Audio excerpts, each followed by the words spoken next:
Imagine you waking up in a medieval European city around the year 1200. The sun barely rises on the horizon, and the air already carries a strong smell of smoke, garbage, and animals. Without pressing a switch, without turning a faucet, without a modern bathroom within reach. The narrow streets full of people, horses, and carts echoed with the noise of merchants shouting and children running. But what about clean water? What about the light at night and basic hygiene? Welcome to a world where everyday life was a constant battle against darkness, dirt, and thirst. In this video, we will explore what life was like in the medieval cities without running water, electricity, and hygiene standards that we know today. Let's travel back in time, based on real historical facts from sources such as ancient chronicles, archaeological finds, and records of cities like London and Paris. Prepare for a narrative that will hold you from start to finish, revealing not only the difficulties, but also the ingenuity of the people of that time. Let's start by understanding the scenario. In the Middle Ages, between the 5th and 15th centuries, European cities grew rapidly. Places like Florence in Italy or York in England could house tens of thousands of inhabitants. But without modern technologies, everything was manual and precarious. Water came from polluted wells or rivers, light depended on unstable flames, and hygiene was a luxury for few. This does not mean that people were dirty by choice, on the contrary. Many tried to stay clean with what they had. Records show that cities had rules for cleaning the streets, and public baths were common until the 14th century. But epidemics, such as the Black Death in 1348, showed the limits of this struggle. Why does it matter today? Because understanding the past makes us appreciate the present. Imagine living without a refrigerator, lamps, or toilet. It is shocking but real. In this video, we will demystify myths. No, people didn't just drink beer because the water was dirty. Yes, they drank water from reliable sources. And no, the cities were not total chaos of filth. There were efforts to maintain order. Let's dive into this fascinating story, with vivid details that will make you feel as if you were there. Now, imagine the sun rising over a medieval city like London in the 13th century. People wake up early to fetch water because there are no taps at home. Water was essential for drinking, cooking, and washing, but getting it was a constant challenge. In the cities, the main source were public wells, dug into the ground and protected by stones. Historical records, such as those of the Council of Southampton in 1421, show that cities built simple lead aqueducts to bring water from nearby rivers. But these systems were rare and only for the rich or monasteries. For most, the day began with a walk to the nearest well. Women and children carried wooden or ceramic buckets, balancing them on the head or shoulders. In larger cities, such as Paris, rivers like the Seine provided water, but it was not always clean. Archaeological research reveals that waste and animal waste polluted the waters, leading to diseases.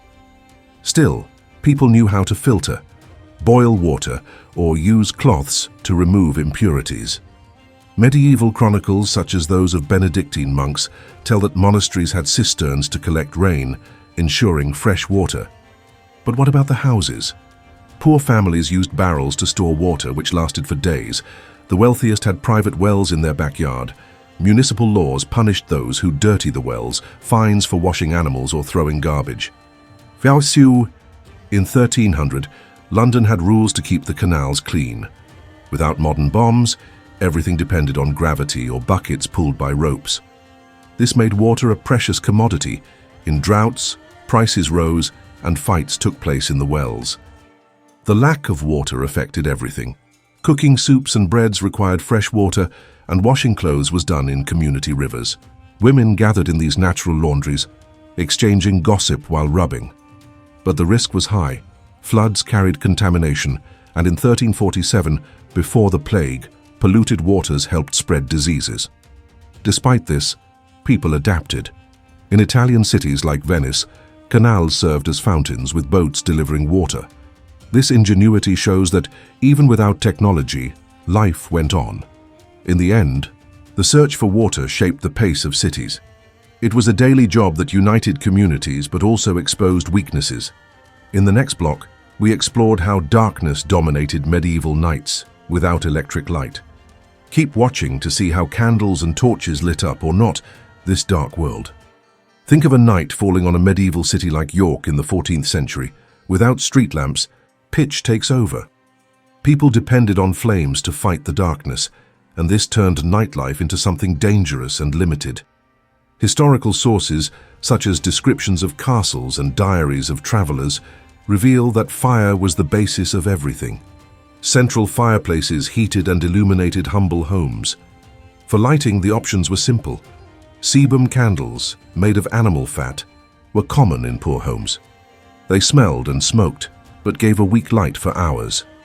Records of monasteries show that beeswax candles, more expensive and clean, were for nobles and churches.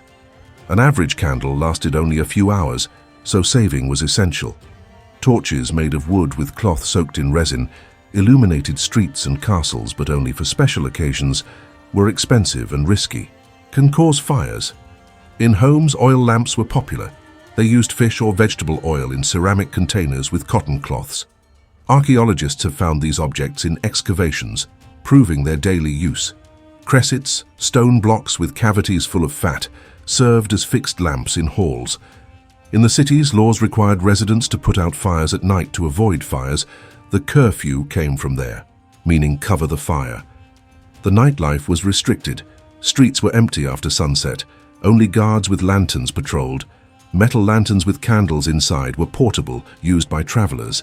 In castles, polished metal mirrors reflected light to magnify the brightness. But most people went to bed early, saving resources. Parties and night markets were rare, lit by collective bonfires. This affected society. Workers stopped at dusk, limiting productivity. Churches with candles on altars became points of community light. In 1400, cities like London began to have public lanterns on bridges, but they were few. The fear of the dark fomented legends of monsters and thieves. Despite the limitations, creativity shone. Craftsmen made ornate chandeliers for the rich, and families told stories around the fireplace. This dependence on the flame made the light a symbol of hope. Next, we dive into hygiene, how people dealt with dirt without modern sanitation. Don't miss it. Enter the streets of a medieval city like Florence in the 13th century. The smell is intense, mixture of manure, trash, and sweat. Without modern sewage systems, hygiene was a daily challenge, but people did not live in total dirt. Sources such as the Book of Good Manners of monks show that cleanliness was valued, with rules for washing hands before eating. For personal hygiene, baths were common. Public bathrooms called stews used hot water from boilers. In 1300, Paris had dozens of them, where people gathered to wash and socialize.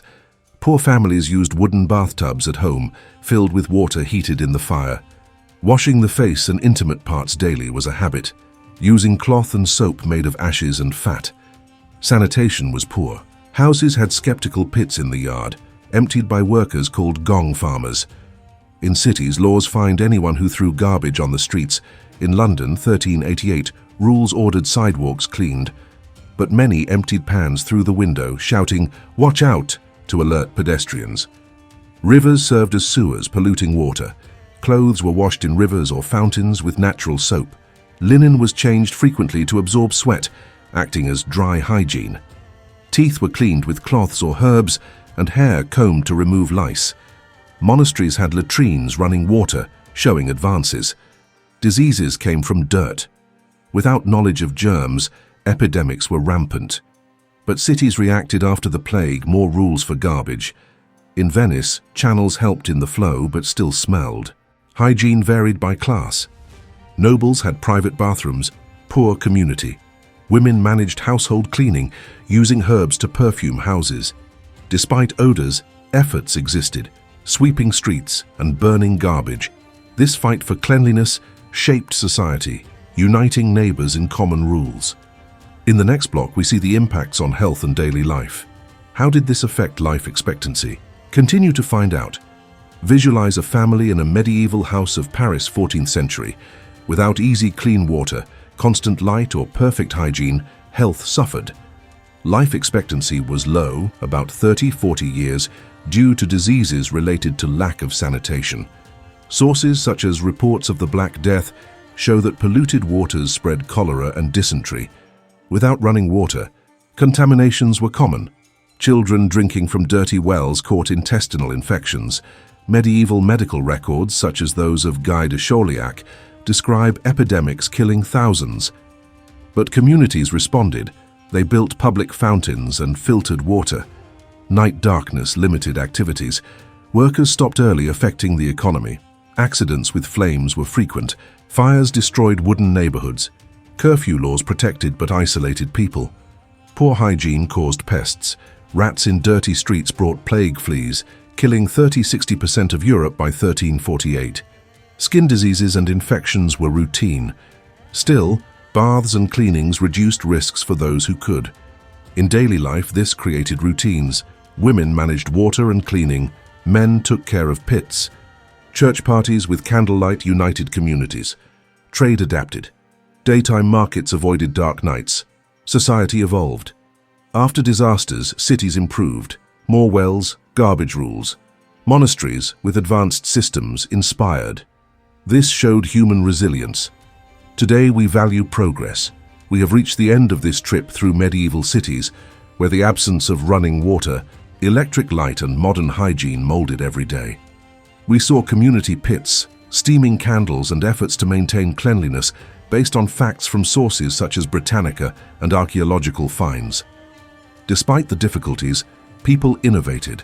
Primitive aqueducts, portable lanterns and municipal rules show their adaptation.